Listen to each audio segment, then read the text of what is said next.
Welcome to Chad Hates Carbs. Today we're going to do a coconut flour brownie, and it should be pretty straightforward, so let's get started. We're going to go ahead and set the oven at 350, and then what we need to do is we need to get 1/3 of a cup of coconut oil and 1/2 a cup of cocoa powder.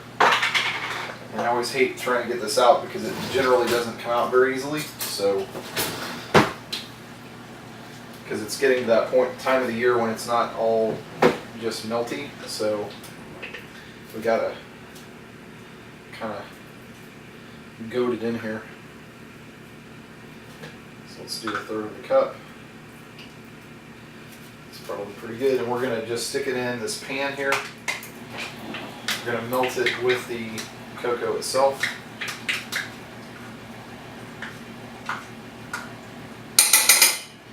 It doesn't really take much heat at all because I think the melting point and stuff is like about 80 degrees. So it's, I don't know, 75 in the house right now or something. So we need 1/2 a cup of cocoa powder.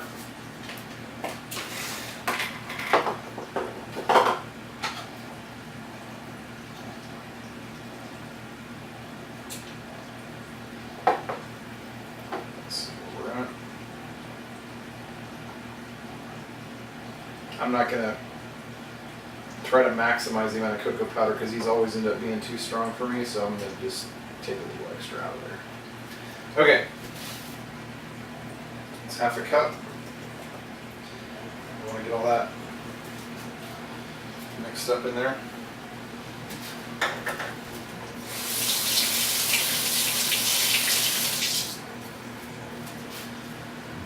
And then while that's going, let that simmer in there.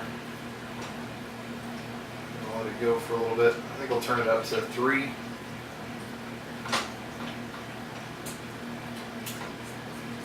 Just want to make sure I don't have anything that gets burned to the bottom or anything. Alright, so we got that going. And that smells really good. Okay, so now what we need to do is we need to combine 6 eggs.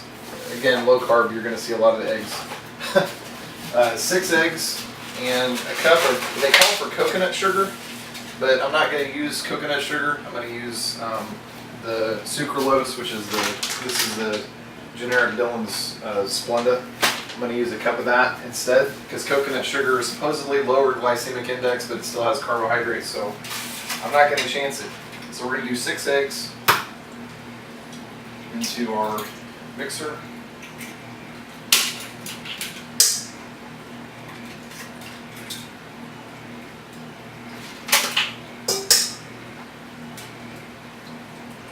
Come on now.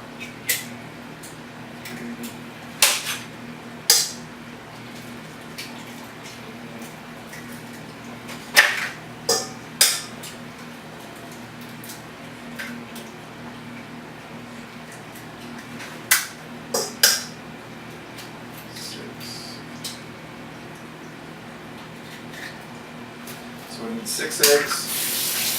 We get, looks like we need the sugar and the milk and a little bit of salt. So we'll do that. Generally you want to get this stuff mixed before you do the coconut flour. I noticed that in a bunch of recipes you want to do the coconut flour at the very, very end. And my assumption is it has to do with the fact that the coconut flour is really absorbent. So, I don't know. We'll see. 1 cup. Of course, my hand's still wet, so that means I have extra fun hands right now.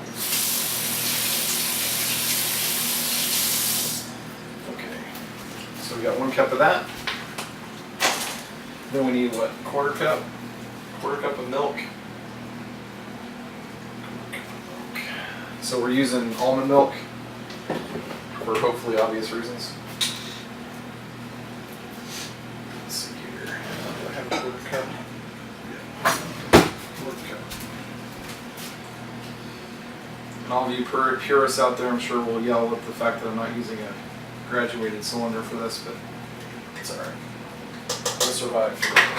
Alright. So we're going to mix that guy up.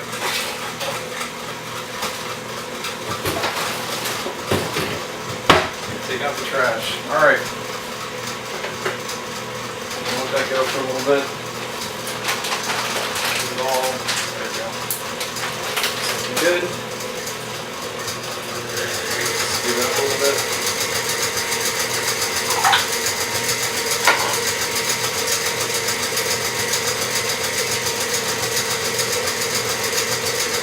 This stuff smells delicious. Okay, now we're gonna let that sit and we're gonna pour this in here. Turn this off.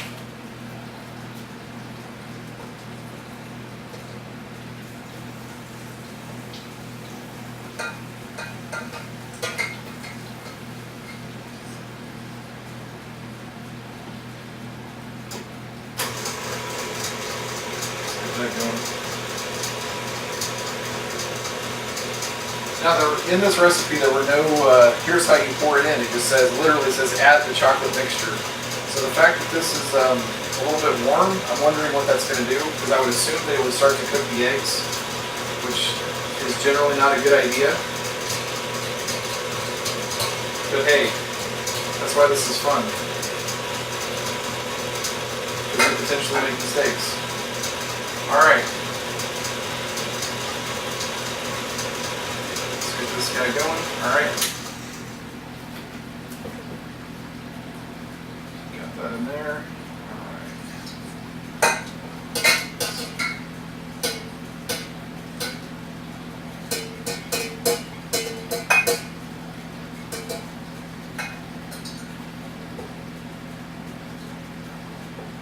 And yes, I can't stand wasting ingredients.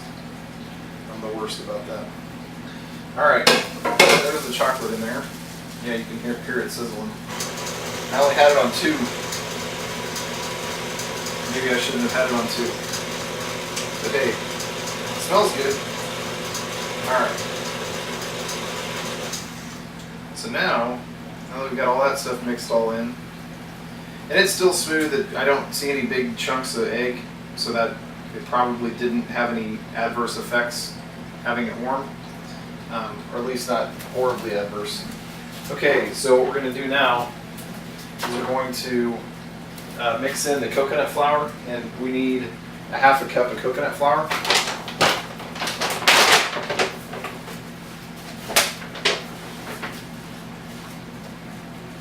So we're going to put some of that in there. I'm not going to put in the whole thing all at once,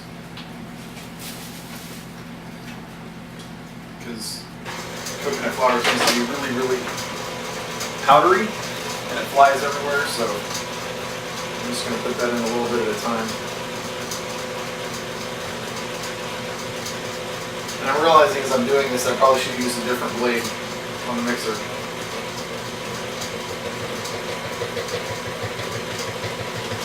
Ah well.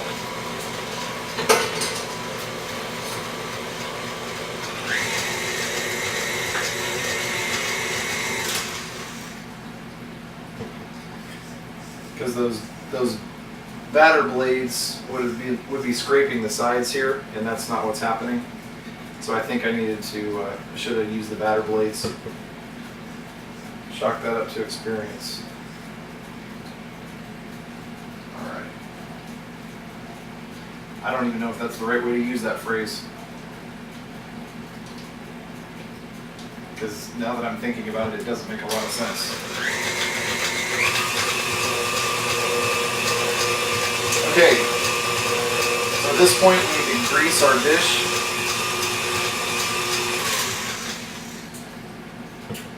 That looks fairly reasonable. So we need to grease our dish and then slap it in the oven.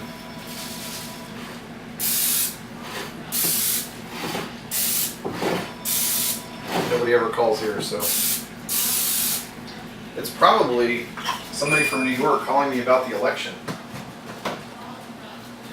Okay, so here we go. So we got that in there. I might have to lick the batter here in a second. Alright, so grease it, pour batter in a dish, bake for 30 minutes. Pretty straightforward. So So let's slap this guy in there.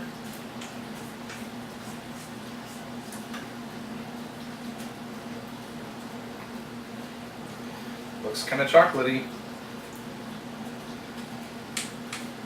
Pretty sure that if I make this again, I'm going to crush some peanuts in there because I love me some peanuts and chocolate. So, well, I love peanuts just in general.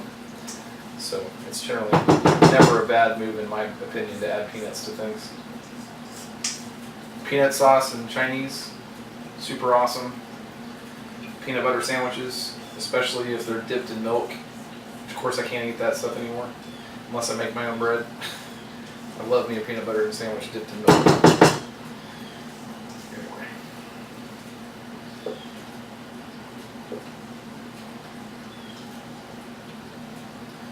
Alrighty. Let's see, spread this out.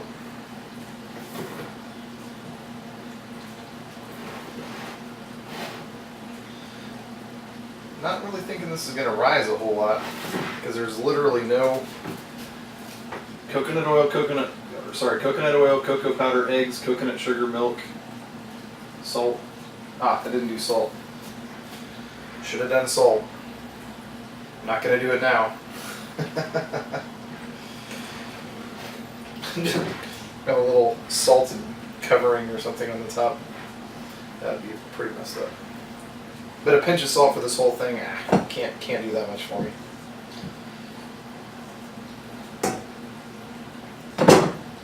But hey, maybe that's another justification for adding peanuts to this. I'm gonna do it. I'm gonna put peanuts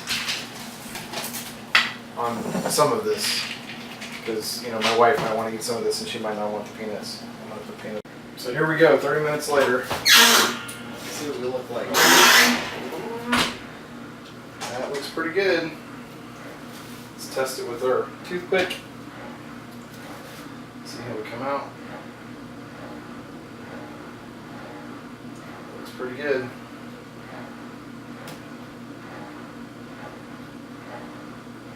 Yep. Looks like we're good to go. So now we just let it sit for a second and come back and eat some in a bit. See you then. Okay, all cooled down. Let's get one of these cut out and on a plate. Well, that actually stays together pretty good. Nice and dense. Like I said, it's not going to raise much.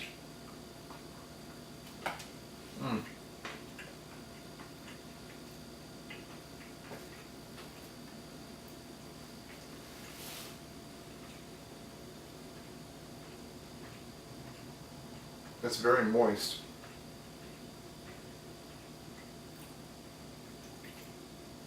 But it's also very dense. It's almost more like a real thick chocolate cake. The peanuts, obviously I like the peanuts in them.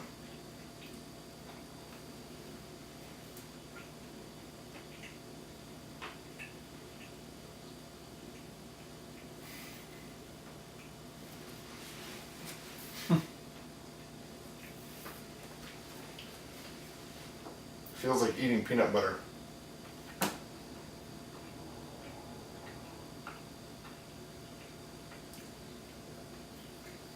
Definitely good. It's not too chocolatey, which is what I was afraid of. But I'd be interested to try something that's a little bit got more leavening in it because these are very flat. As you can see, they didn't really rise at all from where they were. But in terms of flavor, if you want something chocolatey, it definitely scratches that itch. I'd say maybe a 7.5. Definitely not my favorite, but it's good enough, and I really do like the coconut flavor in it. I think that the oil, the coconut oil and the coconut flour definitely help. So anyway, nice quick recipe, and I hope you enjoyed. Thanks for watching.